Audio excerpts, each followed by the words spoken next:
Hello दोस्तों, आज हम लोग बात करेंगे कॉन्ट्रैक्ट लॉ के बारे में। उसके कुछ इम्पोर्टेंट सवाल जो कि आपके फर्स्ट सेमेस्टर के एग्ज़ाम के लिए बहुत इम्पोर्टेंट है। ठीक है, ये मैंने स्पेसिफिकली हमारे पेड ग्रुप के बच्चों के लिए बनाया था, जो कि आप लोगों से डिस्कस कर रहा हूँ।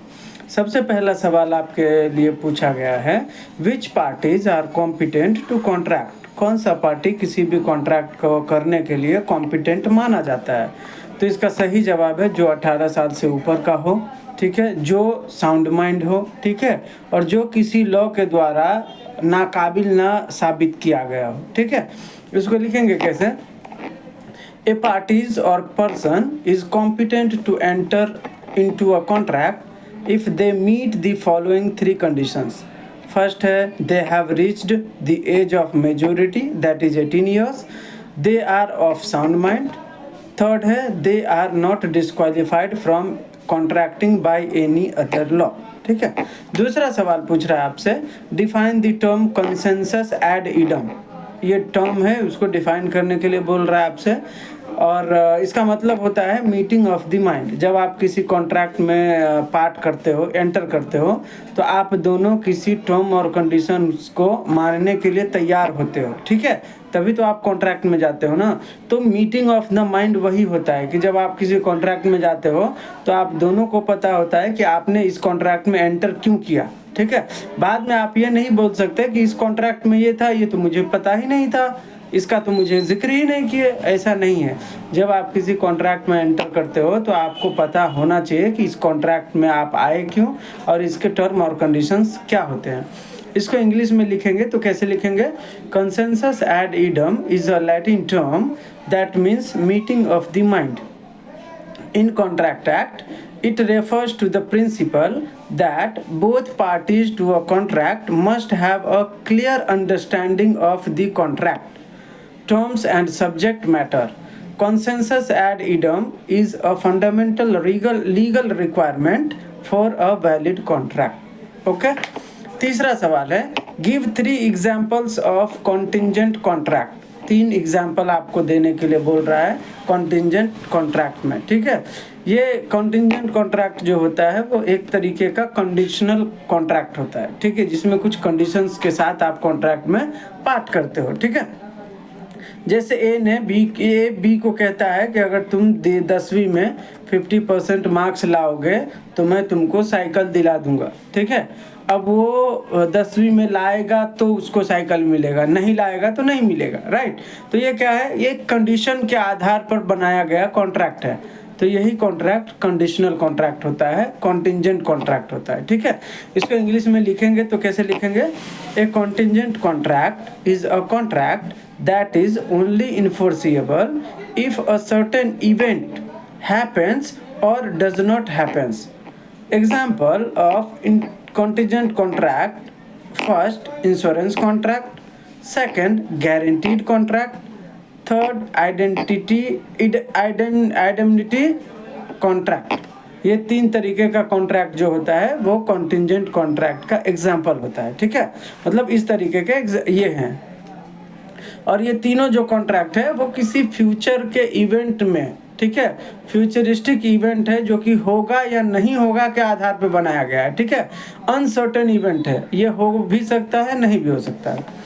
अगला है, define proposal as per Indian contract Act. Proposal का मतलब क्या होता है, किसी को कुछ ऑफर देना, किसी को, जैसे मुझे पेन बेचना है तो मैं आपको प्रपोजल दे रहा हूँ, ये पेन लोगे क्या, तो मैं जो बोल रहा हूँ इसको क्या बोला जाएगा, प्रपोजल। ठीक है, इसको लिखेंगे कैसे, a proposal is a statement or offer that express a person's willingness to do or abstain from doing something.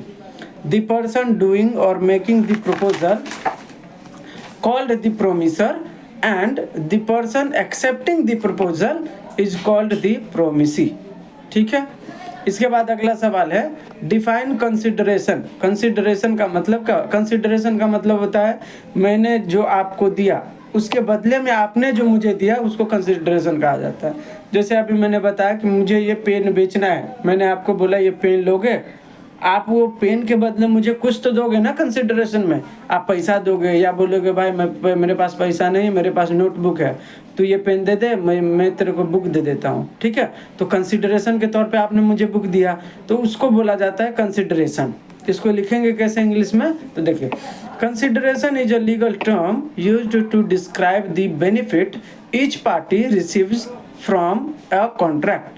This is often payment in exchange for goods. मैंने अभी क्या बोला, आप कुछ लेने के बदले कुछ दे रहे हो, एक्सचेंज कर रहे हो, ठीक है, तो उसको बोला जाता है कंसिडरेशन। एक्सचेंज फॉर गुड्स और services. Consideration is something of value exchange between the parties to a contract. It can be money, work performance, property, etc. ठीक है। अगला सवाल है define declaratory decree. Declaratory decree के बारे में आपसे पूछ रहा है। तो डिक्लेरेटरी डिक्री का मतलब होता है, कोई डिक्री का मतलब सीधा सा याद रखना, कोई भी डिक्री पूछे तो डिक्री का मतलब होता है कि कोर्ट का ऑर्डर, सीधी बात, ठीक है। कोई कोर्ट का कोई ऑर्डर है जो किसी डिस्प्यूट के अंदर जो कोर्ट जो है अपने एडजुडिकेशन के समय पे, डिटर्मिनेशन के समय पे देता है, ठीक है।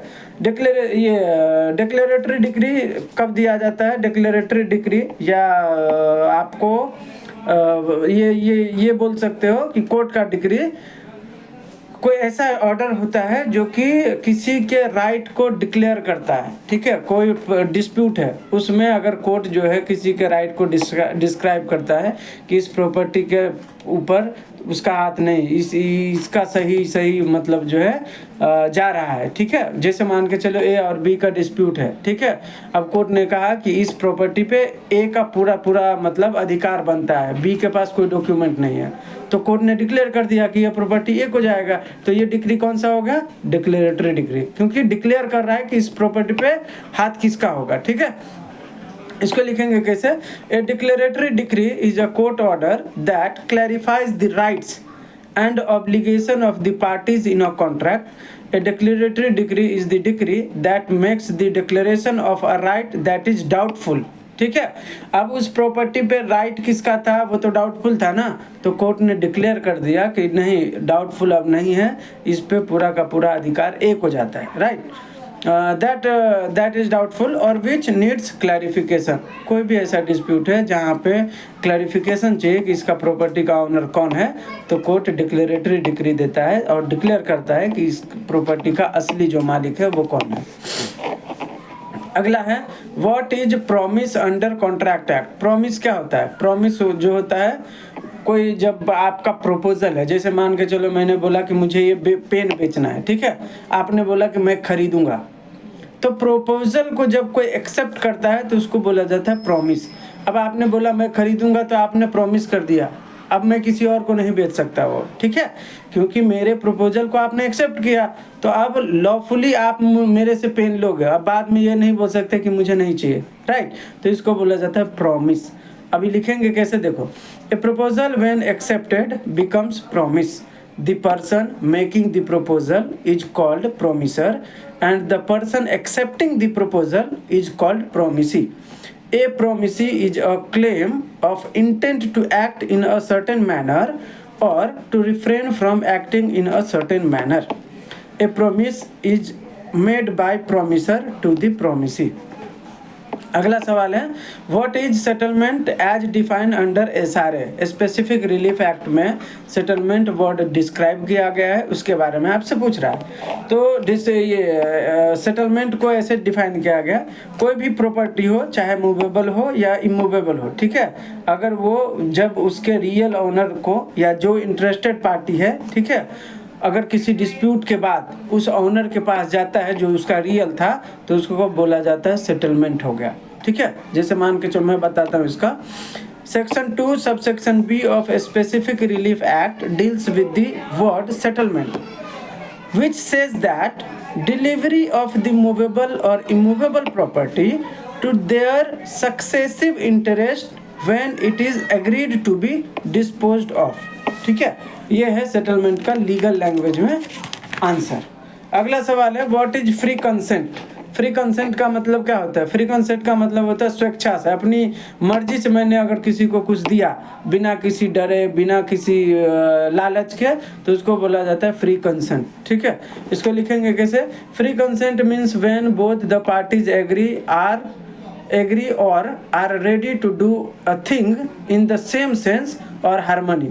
Free consent means without coercion, misrepresentation, undue influence and mistake. ठीक है, बिना किसी लौंग लपेट के, बिना किसी दुर्भावना के साथ अगर आप किसी के साथ कुछ कॉन्ट्रैक्ट में जाते हो तो उसको बोला जाता है आप फ्री कंसेंट में गए। ठीक है, अगला है what is meant by void agreement. Void agreement का मतलब होता है कि गलत है एग्रीमेंट। गलत कब होता है? जब आपका इलीगल पर्पज के लिए एग्रीमेंट बना हो। ठीक है, कब कब होता है मैं बताता हूँ। देखो, void agreement is an agreement that is not enforceable by law. ऐसे एग्रीमेंट जिसको आप लॉ के सामने जाओगे, कोर्ट के सामने, तो कोर्ट उसको मान्यता ही नहीं देगा। ठीक है, तो वैसे एग्रीमेंट वॉइड होते हैं। ए void agreement means that the contract does not exist at all. ठीक है, वॉइड कॉन्ट्रैक्ट का मतलब है कि वो कॉन्ट्रैक्ट बना ही नहीं था, एग्जिस्ट ही नहीं करता। Some reason when agreement becomes void. कब कब जो है आपका एग्रीमेंट वॉइड माना जाएगा उसके बारे में है। पहला, इलीगल एक्टिविटी के लिए बनाया गया होगा एग्रीमेंट तो वॉइड होगा। जैसे मान के चलो हथियार की तस्करी के लिए कि भाई 100 AK-47 भेज देना, तो ये एग्रीमेंट गलत है ना। आप किसी देश में 100 AK-47 अगर मंगाते हो तो ऐसा लगेगा कि आप देशद्रोह का काम करने वाले हो, आतंकी गतिविधियों में जाने वाले हो, राइट। तो इस तरीके का लैक ऑफ कैपेसिटी, दोनों पार्टी में से कोई अगर कैपेबल नहीं है, मतलब मान के चलो कैपेसिटी का क्या था, 18 साल का था कॉन्ट्रैक्ट बनाने का, तो एग्रीमेंट का भी वही होगा। तो 18 साल से कम के बच्चे के साथ आपने एग्रीमेंट किया तो वो वॉइड हो जाएगा। और ये एग्रीमेंट या कॉन्ट्रैक्ट अगर 18 साल से कम के बच्चे के साथ अगर बना है तो वो वॉइड होगा। क्यों? ये केस था धर्मोदास का केस, अगर आप लोगों को याद हो तो। ठीक है, धर्मोदास वर्सेज कोई घोष करके है, धर्मोदास वर्सेज कुछ घोष है, मुझे अभी याद नहीं आ रहा है। वो केस है जिसमें सुप्रीम कोर्ट ने कहा था कि किसी माइनर के साथ किया गया कॉन्ट्रैक्ट वॉइड होगा। ठीक है, इसके बाद है अनलॉफुल ऑब्जेक्ट। अगर आपका अनलॉफुल ऑब्जेक्ट है किसी कॉन्ट्रैक्ट में या एग्रीमेंट में तो वो वॉइड होगा। ठीक है, अगला है who can sue for performance under Specific Relief Act. कौन कौन जो है केस कर सकता है स्पेसिफिक रिलीफ एक्ट के अंदर? तो स्पेसिफिक रिलीफ एक्ट के अंदर कोई भी पार्टी कर सकता है जो कॉन्ट्रैक्ट में है। ठीक है, सीधी बात। अभी लिखेंगे कैसे? तो under Specific Relief Act any party to a contract can sue for specific performance of the contract unless the contract explicitly states otherwise. ठीक है, अगर आपने कॉन्ट्रैक्ट में ऐसा कुछ प्रोविज़न डाल दिया है कि हमें नहीं जाना है SRA में, तब आप नहीं जाओगे, अन्यथा आपको SRA में ही जाना है। ठीक है, a party's representative of principal और principal can also sue for specific performance. अगला सवाल है give 2 ground in which injunction can not be granted. ये बोल रहा है आपसे कि कोई ऐसा 2 ग्राउंड बताइए जिसमें इंजंक्शन जो है कोर्ट ग्रांट नहीं करता या नहीं कर सकता। तो सबसे पहला है इसके अंदर, जो प्लेंटिफ अपना टाइटल जो है प्रूव नहीं कर पाता तो फिर वो इंजंक्शन उस केस में ग्रांट नहीं करेगा कोर्ट। और जब कोई रेमेडी अवेलेबल होगा आपके पास इंजंक्शन के अलावा तो भी कोर्ट आपको इंजंक्शन फाइल नहीं करने देगा। ठीक है, तो इसको लिखेंगे कैसे? व्हेन फर्स्ट है when plaintiff fails to prove the prima facie case of his title and position then court can not grant injunction. First. Second है when alternative remedy available by way of compensation then court can not grant injunction. These are 2 grounds in which injunction cannot be granted. Got it? अगला सवाल है What is the doctrine of privity of contract? ये doctrine पूछ रहा है आपसे। तो doctrine of privity का मतलब होता है जो कॉन्ट्रैक्ट के अंदर है, ठीक है, वही पार्टी जो है किसी एक दूसरे के ऊपर जो है कोई केस वेस कर सकता है, ठीक है, या कंडीशन मानने के लिए किसी के ऊपर फोर्स कर सकता है। ठीक है। कोई तीसरा आदमी मुंह उठा के नहीं आएगा कि भाई तुमको ये कॉन्ट्रैक्ट को फुलफिल करना है या कुछ ऐसा करना है, नहीं। अगर ए और बी के बीच में कोई कॉन्ट्रैक्ट बना है तो ए और बी ही एक दूसरे के ऊपर आरोप प्रत्यारोप लगा सकता है, ठीक है, कि तू कर। कोई तीसरा आके ये नहीं बोलेगा कि ये भी तू करना, नहीं, क्योंकि कॉन्ट्रैक्ट में प्रिविटी ऑफ कॉन्ट्रैक्ट का जो डॉक्ट्रिन है वो बोलता है कि किसी थर्ड पर्सन को कोई अधिकार नहीं है अगर कोई कॉन्ट्रैक्ट में दो बंदा आपस में है तो, ठीक है। इसके बाद अगला है आपका, इसको इंग्लिश में कैसे लिखेंगे? The doctrine of privity of contract is a common law principal that states that only the parties directly involve in a contract can enforce its term or be held liable for under it. This doctrine is a cornerstone of contract law and protect contracting parties from third party interference. Okay? अगला सवाल है, give 2 example of invitation to offer. Invitation to offer के लिए आपसे 2 example पूछ रहा है, ठीक है। तो सबसे पहला होता है वो जो दुकान पे जाते हैं, कपड़े वपड़े का डिस्प्ले लगाया रहता है ना, लड़की मस्त पहन के कपड़े साड़ी वाड़ी दिखाती है, ठीक है, तो उसको क्या बोलते हैं? वो इन्विटेशन टू ऑफर है। आपको इन्वाइट कर रहा है कि आ जाओ और ये कपड़ा इतने में मिल रहा है, तुम खरीद सकते हो, ठीक है। दूसरा है ए कार डीलर एडवर्टीजमेंट।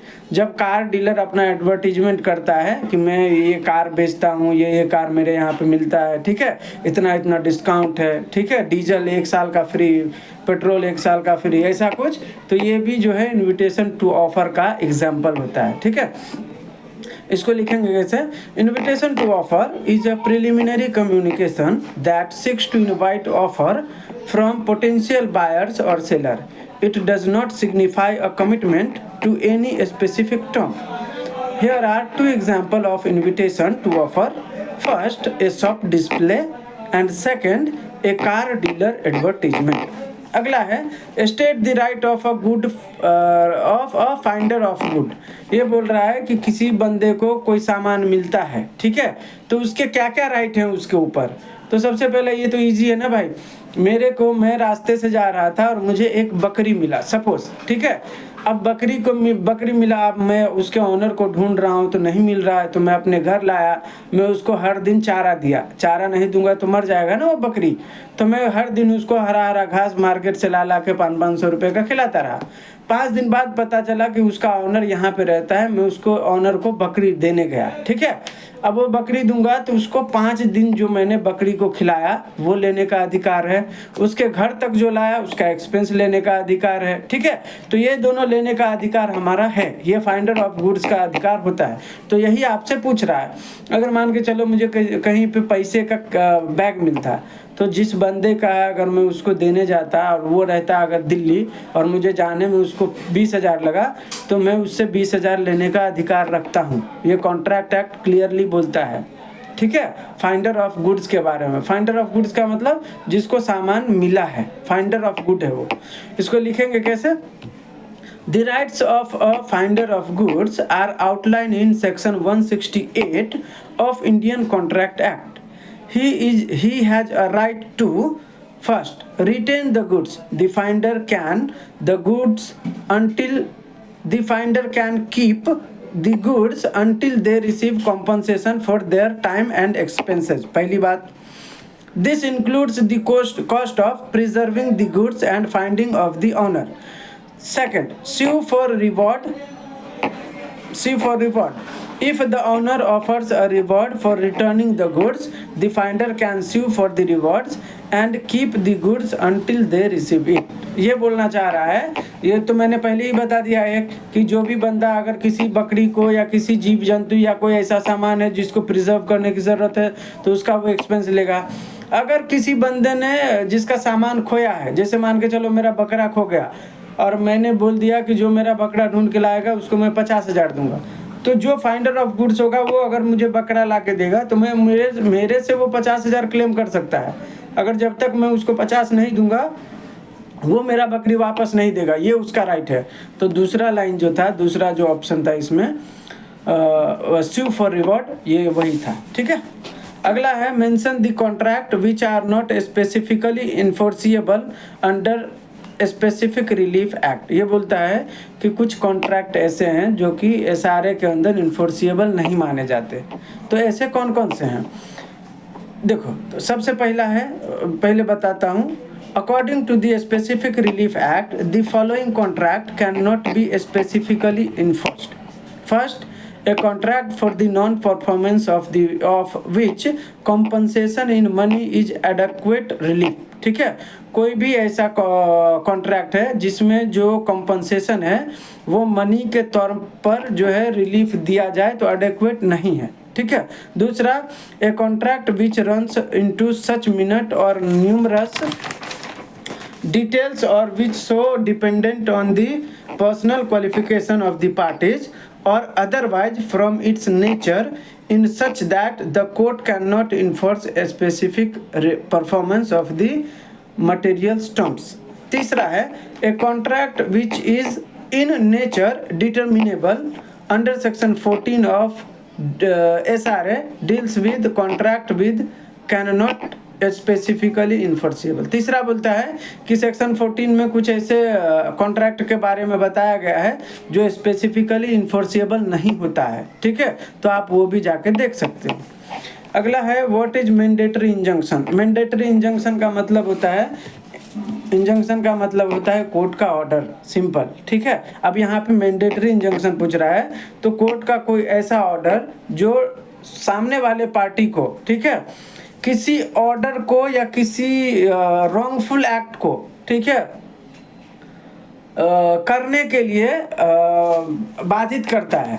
ठीक है, इसको ऐसे समझो, जैसे मान के चलो मेरा और किसी का डिस्प्यूट है किसी प्रॉपर्टी का। ठीक है, मैंने कुछ ऐसे ड्यूटी थे मेरे जो मैंने ब्रीच किए। जैसे मान के चलो प्रॉपर्टी का डिस्प्यूट चल रहा है, मुझे डिस्प्यूट के टाइम पे घर की दीवार नहीं बनानी चाहिए लेकिन मैं बना रहा हूँ। ठीक है, वो मैंने क्या किया, ड्यूटी ब्रीच किया। जब कोई लिटिगेशन पेंडिंग होता है तो आप उस प्रॉपर्टी के रिलेटेड कुछ भी नहीं करते। ठीक है, लेकिन आप वो कर रहे हो तो कोर्ट उस समय पे मैंडेटरी इंजंक्शन लगा देता है कि आपने जो वो किया है वो तो तोड़ो और वहाँ से उसको रोको। मैंडेटरी कर देता है कोर्ट को कि आप ये आगे इससे नहीं बढ़ोगे। ठीक है, कोर्ट का कोई ऑर्डर जो डिफेंडेंट को कोई भी एक्ट करने के लिए बोलता है जिसमें उसमें किसी ऑर्डर या ऑब्लिगेशन को ब्रीच किया होता है, उसे प्रिवेंट करे, रोके कि अब तुम ऐसा नहीं करोगे आगे से, तो उसको बोला जाता है मैंडेटरी। ठीक है, इसको लिखेंगे कैसे, section 39 of SRA deals with mandatory injunction. A mandatory injunction is a court order that compels a defendant to perform an act to prevent the breach of an obligation. It is considered that the most stringent type of injunction। ठीक है, कोई defendant अगर अपनी duty को breach किया है या उसको कोई रॉन्गफुल एक्ट किया है तो उसको प्रिवेंट करने के लिए जो है ये मैंडेटरी इंजंक्शन लगाया जाता है। ठीक है, अगला है, when can an instrument be rectified. कब कोई इंस्ट्रूमेंट को आप रेक्टिफाई कर सकते हो, तो ये है एसआरए से सवाल लिया गया है। इसमें दिया गया है जब कोई इंस्ट्रूमेंट, ठीक है, पार्टी के रियल इंटेंशन को नहीं दिखाता है या ऐसा इंस्ट्रूमेंट जो फ्रॉड या मिस्टेक से बनाया गया हो। ठीक है, किसी भी केस में पार्टी उसके रिप्रेजेंटेटिव कोर्ट में फाइल कर सकते हैं रेक्टिफिकेशन के लिए।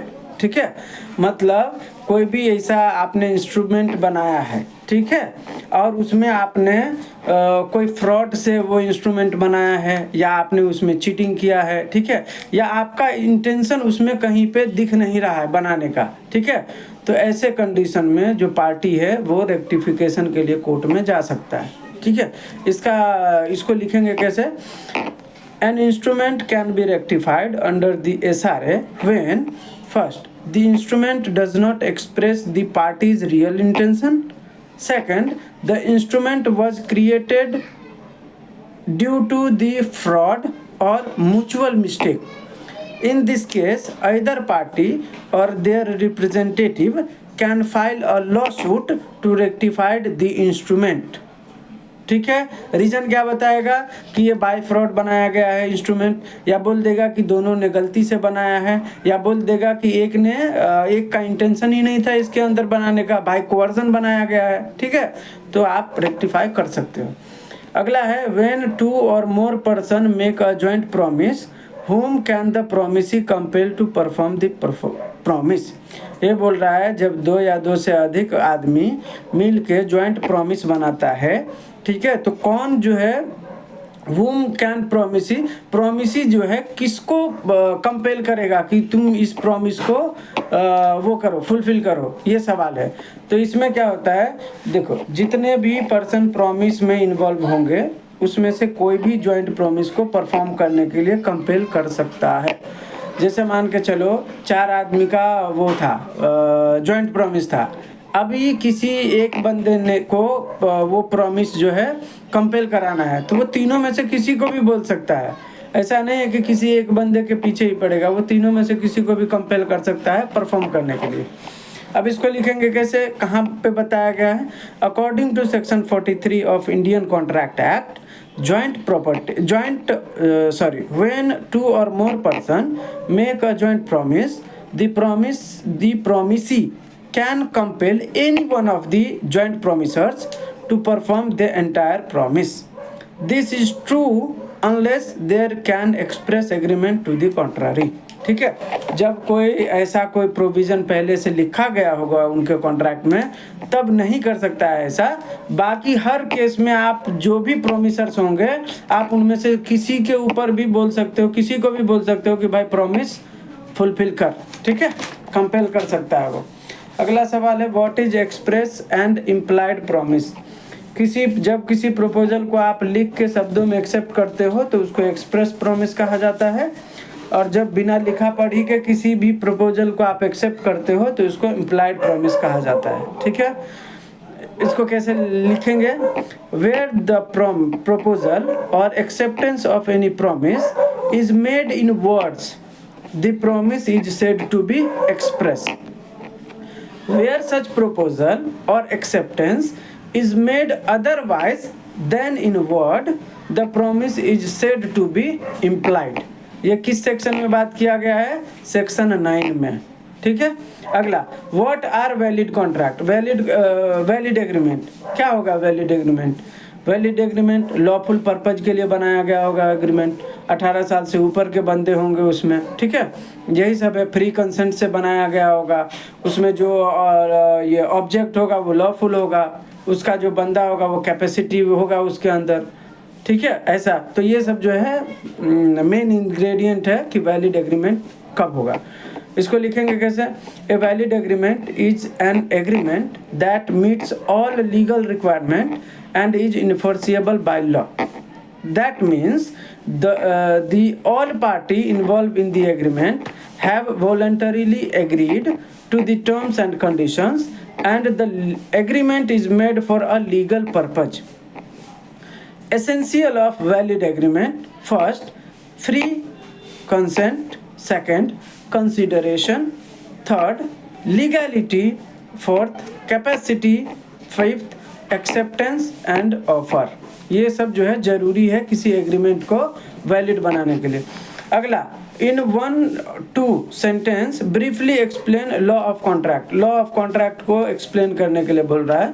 तो लॉ ऑफ कॉन्ट्रैक्ट क्या है, किसी एग्रीमेंट के या किसी कॉन्ट्रैक्ट में कौन से टर्म होंगे, नहीं होंगे, कैसे उसको डील किया जाएगा, उसके बारे में बात करता है ना लॉ ऑफ कॉन्ट्रैक्ट। वैसे एंसन एक वो था, जूरिस्ट था, उसने अपने हिसाब से लिखा था। एंसन के हिसाब से ये लॉ ऑफ कॉन्ट्रैक्ट जो है ये लॉ का एक ऐसा ब्रांच है जो उस परिस्थितियों को डिटरमाइन करता है जहां किसी के द्वारा किया गया प्रॉमिस किसी के लिए लीगल बाइंडिंग होता है, ठीक है, और उस बंदे को जो प्रॉमिस किया है उसको फुलफिल करने के लिए वो उसके ऊपर प्रेशर कर सकता है। तो ये होता है लॉ ऑफ कॉन्ट्रैक्ट। ये एंसन के द्वारा कहा गया है।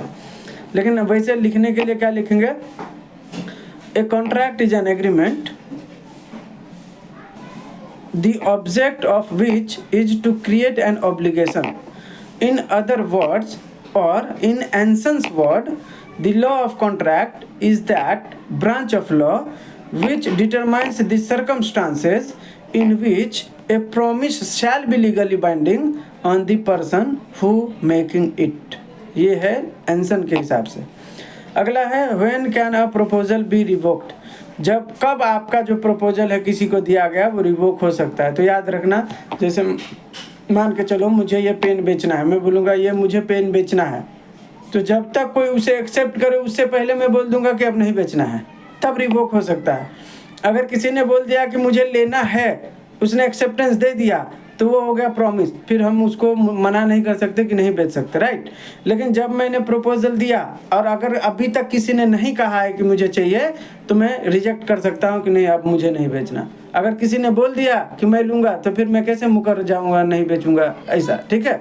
तो व्हेन कैन रिवोक, जब एक्सेप्टेंस नहीं हुआ है तब तक आप रिवोक कर सकते हो, सिंपल है। इसको लिखेंगे कैसे, a proposal may be revoked at any time before the communication of acceptance.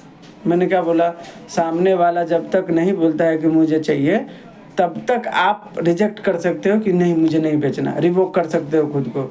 मुझे ये मोबाइल बेचना है, ठीक है, मैंने कहा ये मोबाइल मुझे बेचना है, अभी तक किसी ने नहीं कहा कि मुझे खरीदना है, तो मैं अपना बयान वापस ले सकता हूँ कि नहीं मुझे अब नहीं बेचना, ठीक है, तो वो रिवोक हो गया। अगर किसी ने बोल दिया कि मुझे खरीदना है, तो फिर वो खरीद लेगा, फिर वो खरीद सकता है, ठीक है, ऐसा। A proposal may be revoked at any time before the communication of acceptance is complete as against the proposer, but not afterward. जब वो बोल देगा कि मैं खरीद लूँगा, तो फिर कैसे आप रिवोक कर सकते हो, ठीक है। अगला, can a minor enter into a contract of partnership. कोई भी माइनर किसी भी कॉन्ट्रैक्ट में नहीं जा सकता, ये याद रखना। ये मोहिरी बीवी वर्सेस धर्मोदास के केस में कहा गया था, ठीक है। अभी देखो, under section 30 of partnership act A minor can not enter into a contract of partnership, ठीक है, याद रखना, कोई भी माइनर नहीं जा सकता। आप इसमें केस लॉ भी अटैच कर सकते हो। In the case of Dharmodas versus Mohori Bibee के केस में सुप्रीम कोर्ट ने कहा था कि माइनर बच्चा किसी भी तरीके के कॉन्ट्रैक्ट में, एग्रीमेंट में, पार्टनरशिप में नहीं जा सकता, ठीक है। अगला सवाल है, what is wagering agreement. Wagering agreement का मतलब क्या होता है।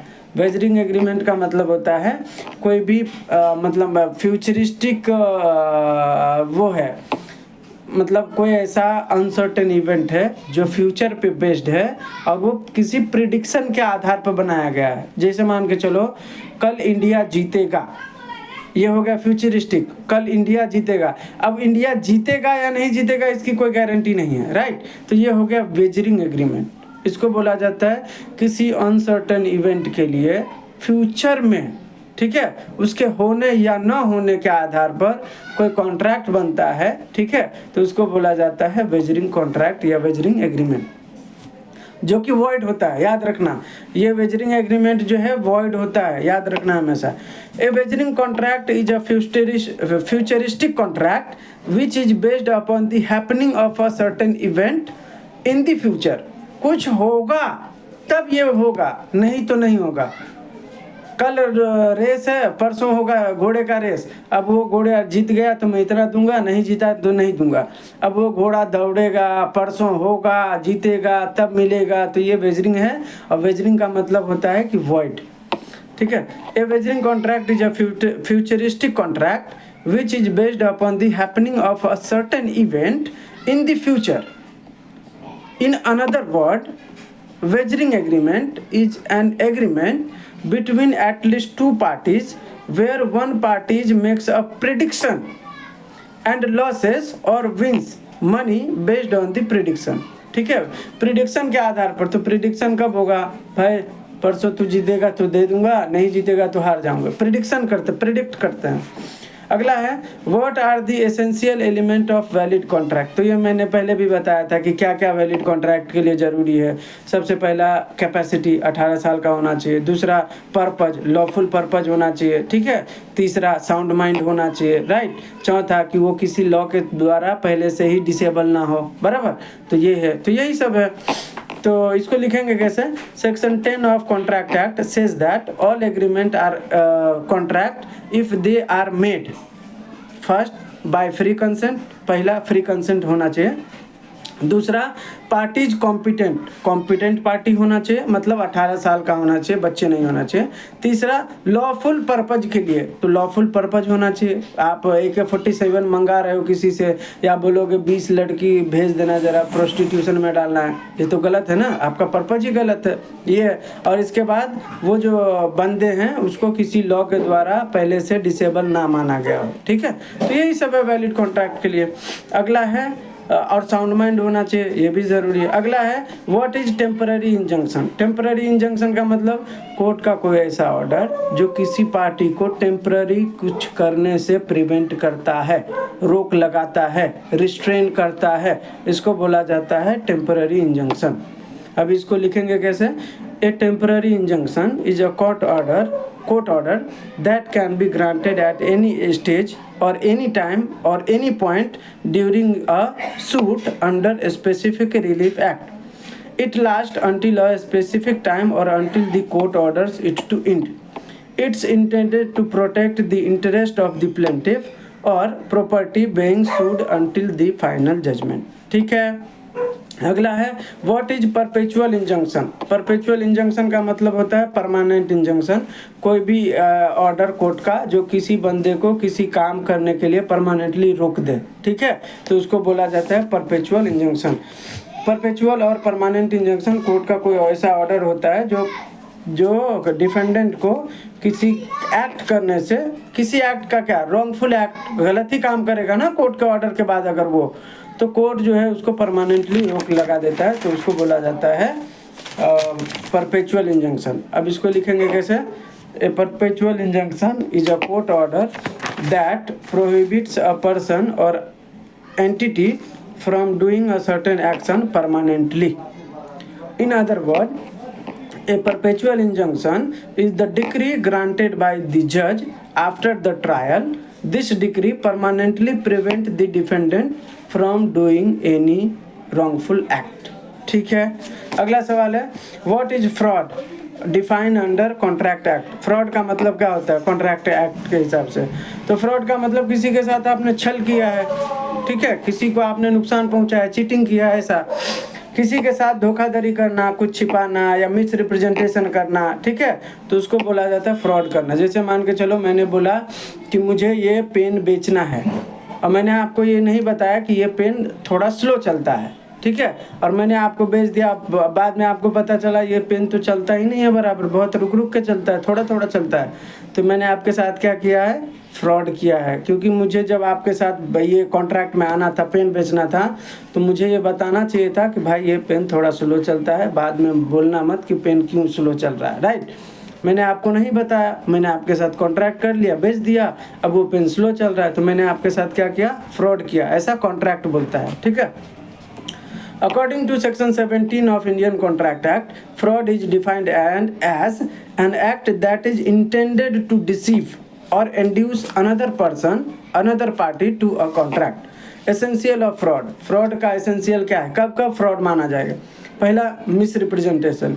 आपने मिसरिप्रेजेंटेशन किया है, आपका घोड़ा लंगड़ा था, आपने बोला नहीं मेरा घोड़ा बहुत तेज दौड़ता है, आप खरीद लो।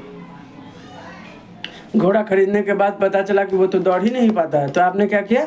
मिस रिप्रेजेंटेशन किया है। कंसीलमेंट का मतलब है कुछ छिपाना। मैंने बोला था आपको कि मैंने पेन बेचा, तो मैंने आपको नहीं बताया कि पेन स्लो चल रहा है, मैंने क्या किया? कंसील किया है यहाँ पे कि मैं आपको बताया नहीं कि मेरा पेन स्लो चल रहा है। मैं पेन स्लो चल रहा है बोलता अगर, तो आप पेन खरीदते नहीं खरीदते, तो मैंने छिपा लिया कि पेन स्लो चल रहा है करके, ऐसा। अगला है promise without intent to act. आपसे प्रॉमिस कर लिया कि मैं पेन आपको बेचूंगा, लेकिन मेरे मन में था कि मैं आपको पेन तो दूंगा ही नहीं, पैसा आने दो खाली, ठीक है, पैसा आया बेचा ही नहीं, तो ये होता है promise without intent to act. तो ये सब जो है फ्रॉडुलेंट एक्ट में कवर होता है। अगला है when is communication of a proposal said to be complete. कब किसी को प्रपोजल देते हो आप, तो ये माना जाता है कि वो प्रपोजल जो है कंप्लीट हो गया है। तो कब माना जाता है? मैंने आपको बोला कि ये पेन मुझे बेचना है, मैंने क्या दिया आपको? प्रपोजल दिया। आपने बोला मुझे पेन खरीदना है, ठीक है, आपने बोल दिया मुझे खरीदना है, हो गया ना कंप्लीट। अब आप मुझे पैसा देंगे, मैं आपको माल दूंगा, कहानी खत्म, बराबर ना। तो इसी को बोला जाता है कंप्लीट। अभी इसको लिखेंगे कैसे? Communication of a proposal is complete when it comes to the knowledge of the person to whom it is made. ठीक है, मैंने बोला कि मुझे ये पेन बेचना है, ठीक है, आपने बोला कि मुझे पेन खरीदना है, मेरे नॉलेज में आ गया कि अब आप मेरा पेन खरीदने वाले हो, ख़त्म हो गया, यही हो गया, कंप्लीट हो गया ना हमारा प्रपोजल। आपने बोल दिया कि मुझे खरीदना है, तो अब मुझे किसी और के पास जाना पड़ेगा क्या पेन लेके? नहीं, क्योंकि आपने बोल दिया है कि मुझे खरीदना है। Example for a proposes by letter to sell a house to B, ठीक है, at a certain price. The communication of the proposal is complete when B receive the letter. मैंने बोला ये मुझे घर खरीदना है, मैंने ए को भेज दिया प्रपोजल। मैंने बोला कि मुझे ये पेन बेचना है, मैंने ए को भेजा कि मुझे ये पेन बेचना है, तुमको लेना है क्या? उसने वो लेटर देखा और रख लिया, तो मैं क्या समझूंगा कि उसे पेन लेना है। अगर उसको नहीं लेना होता तो वो लिखता ना रिटर्न कि नहीं मुझे नहीं लेना है, राइट। तो इसमें एग्जाम्पल के तौर पे ये दिया है। अगला सवाल है what are reciprocal promises. Reciprocal promises का मतलब होता है ऑन द स्पॉट। रेसिप्रोकल का मतलब होता है ऑन द स्पॉट, एक हाथ से लो एक हाथ से दो। जैसे आप शॉप पे जाते हो, आप बोलते हो कि भैया ये 10 रुपये लो और मुझे मैगी का पैकेट दो, ठीक है। आपको दुकानदार एक हाथ से 10 का नोट लेता है, दूसरे हाथ से आपको 10 रुपये का मैगी दे देता है। ये क्या है? ये है reciprocal promise. On the spot लेके ख़त्म कर दिए, ठीक है ना। कल का कोई प्रॉब्लम ना आज का कोई टेंशन, ऐसा। इसको लिखेंगे कैसे? A reciprocal promise is a promise made by two और more parties to a contract where each party promises something in exchange for something. Example, when you buy something from a store, you promise to pay the store for the item and the store promises to give you the item in exchange. मैंने बोला ना आप 10 रुपये दोगे तो वो Maggi के लिए, तो वो आपको मैगी देगा, आप उसको 10 दोगे, तो ये रेसिप्रोकल प्रॉमिस हो गया। अगला है what is an executory consideration. Executory consideration क्या होता है? एग्जीक्यूटरी कंसिडरेशन का मतलब होता है, मान के चलो आप किसी के दुकान पे जाते हो, ठीक है, और आप बोलते हो कि अंकल मुझे 10 किलो चावल चाहिए बासमती। दुकानदार बोलता है कि सर बासमती चावल तो मेरे पास नहीं है, फ़िलहाल दूसरा चावल है, आप लोगे क्या? तो आप बोलते हो कि सर मैं तो वही चावल खाता हूँ। तो दुकानदार बोलता है कि ऐसा करो सर, आप मुझे पैसा दे दो, मैं आपको कल वो बासमती चावल मंगा के दे दूँगा। आप उसको पैसा दे देते हो, ठीक है। इसी कॉन्ट्रैक्ट को बोला जाता है, इसी कंसिडरेशन को बोला जाता है एग्जीक्यूटरी कंसिडरेशन।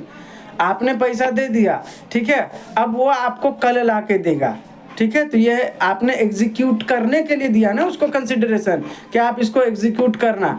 आपको चावल दिया नहीं है, आपको वो कल चावल देगा, लेकिन आपने उसको पहले ही कंसिडरेशन दे दिया, पैसा पहले ही दे दिया, तब वो आपको एग्जीक्यूट करके देगा। तो इसको बोला जाता है एग्जीक्यूटरी कंसिडरेशन। इसको लिखेंगे कैसे? Executory consideration is a promise made in exchange for another promise where both promises are yet to be performed, ठीक है।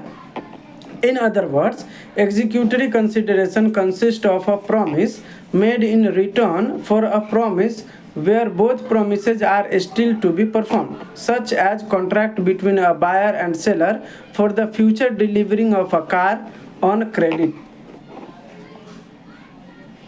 ठीक है, तो यही है जैसे मैंने अभी आपको बताया एग्जांपल कि भाई किसी ने आपका चावल का जो दुकानदार है, आपने उनको बोला कि मुझे ये चावल चाहिए, वो दुकानदार बोला नहीं है, आपने पैसा दे दिया, आप कल दे देना, ठीक है।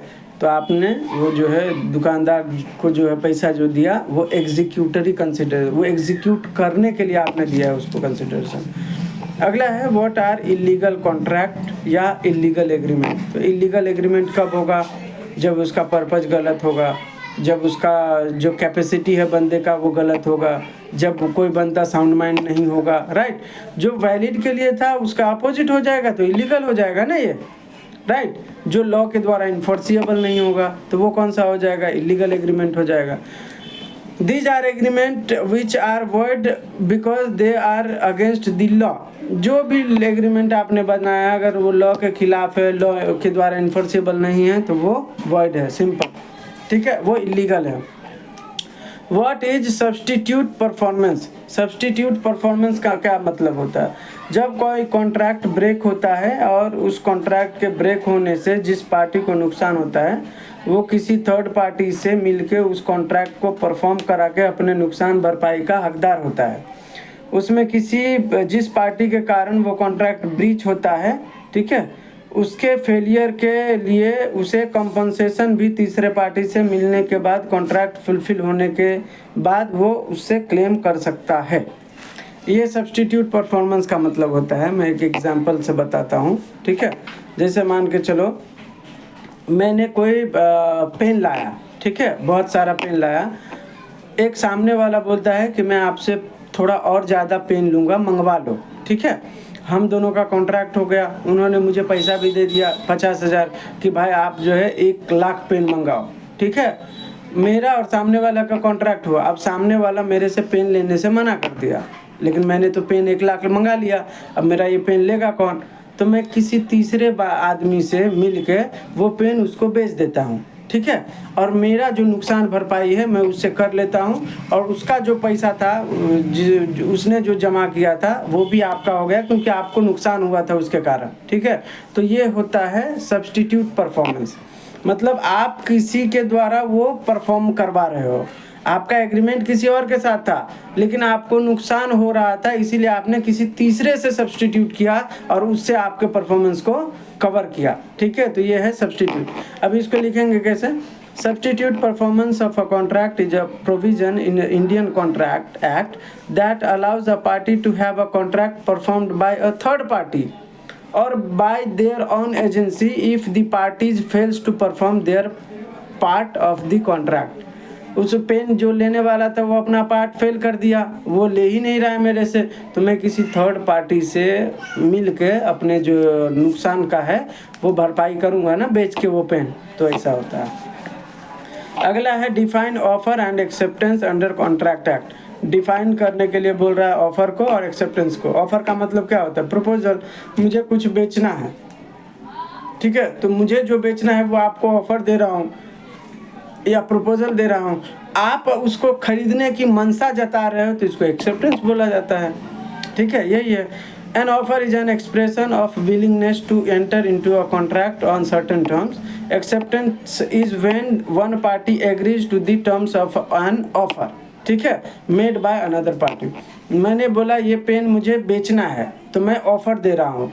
अब सामने वाला अगर उस ऑफर को एक्सेप्ट कर रहा है तो उसको एक्सेप्टेंस बोला जाएगा। अगला सवाल है What is the effect of mutual mistake of fact under Indian Contract Act? अगर इंडियन कॉन्ट्रैक्ट एक्ट के अंदर कोई कॉन्ट्रैक्ट बना है जिसमें म्यूचुअल मिस्टेक हुआ है, दोनों तरफ से गलती हुई है, तो वो कॉन्ट्रैक्ट का इफेक्ट क्या होगा? तो वॉइड हो जाएगा। आपको मैंने बताया था अगर वैलिड कॉन्ट्रैक्ट करना है तो वहाँ पे फ्री कंसेंट होना चाहिए। अगर यहाँ पे मिस्टेक हुआ है तो गलती हुआ है ना, तो गलती हुआ है तो वॉइड हो जाएगा, ठीक है। गलती हुआ है, अनलॉफुल पर्पज के लिए बनाया गया है, कोई पार्टी माइनर है, कॉम्पिटेंट नहीं है, तो ये सब क्या है? इलीगल कॉन्ट्रैक्ट या वॉइड कॉन्ट्रैक्ट के एग्जाम्पल है। तो यहाँ पे म्यूचुअल मिस्टेक हुआ है तो यहाँ पे जो कॉन्ट्रैक्ट होगा वो वॉइड हो जाएगा। इसको लिखेंगे कैसे? Under Indian Evidence Act a contract is void if both parties to the agreement are mistaken about material fact. A mistake of fact occurs when both parties misunderstand each other, either due to an error or in understanding, ignorance or any omission, ठीक है, तो वो void होगा। अगला सवाल है आपका define undue influence. Undue influence का मतलब क्या होता है? कोई भी पार्टी जो होता है अपने पावर का इस्तेमाल करके सामने वाले को इन्फ्लुएंस करता है तो उसको बोला जाता है अनड्यू इन्फ्लुएंस। जैसे मान के चलो मैं बोलता हूँ अपने स्टूडेंट को, मैं पेड लेक्चर लेता हूँ तो मैं एक स्टूडेंट को बोलता हूँ कि अरे तुम्हारे पापा वो खेती करते हैं ना, तो तुम बोलना पापा को ज़रा 10 किलो गेहूँ भेज देना फ्रेश वाला, तो मैं तुम्हें पास करवा दूँगा, ठीक है। अगर नहीं भेजी तो समझ लेना फेल करा दूंगा फिर।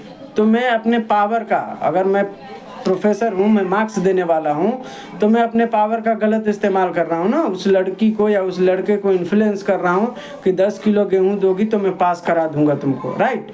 तो इसको बोला जाता है अनड्यू इन्फ्लुएंस। इसको लिखेंगे कैसे? Section 16 subsection 1 of Contract Act talks about undue influence, which says that a contract is said to be induced by undue influence where the relations subsisting between the parties are such that one of the parties in a contract in a position to dominate the will of the others and uses the position to obtain an unfair advantage over the other.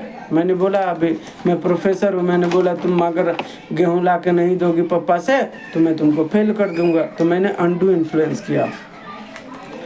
In simple word, when someone uses their power to unfair influence or a decision, किसी decision को influence करके unfairly influence करके बदलने की कोशिश करता है तो उसको बोला जाता है अनड्यू इन्फ्लुएंस. अगला सवाल है आपका डिस्चार्ज ऑफ कॉन्ट्रैक्ट क्या होता है. ठीक है, what explain discharge of contract. Discharge of contract मतलब आपके डिस्चार्ज से मुक्ति, आपके कॉन्ट्रैक्ट से आप कब मुक्त होगे. ठीक है, जैसे मान के चलो मेरे और उसके किसी के बीच में कॉन्ट्रैक्ट हुआ है तो ये कॉन्ट्रैक्ट ख़त्म कब होगा, मुझे निकलना है तो मैं क्या करूं, तो इसको बोला जाता है डिस्चार्ज ऑफ कॉन्ट्रैक्ट. अब इसको समझते हैं. कॉन्ट्रैक्चुअल एग्रीमेंट को ख़त्म करते हुए या टर्मिनेट करते हैं तो उसको बोला जाता है डिस्चार्ज ऑफ कॉन्ट्रैक्ट. ठीक है, जैसे इसको लिखेंगे discharge of contract is the termination of a contractual agreement between two और more parties. When a contract is discharged, the parties are no longer obligated to fulfill their duty and responsibility under the contract. जब आप अपने contract के अंदर discharge करते हो contract को तो फिर आप उस कॉन्ट्रैक्ट को फुलफिल करने के लिए उसके ड्यूटीज़ को बाध्य नहीं होते.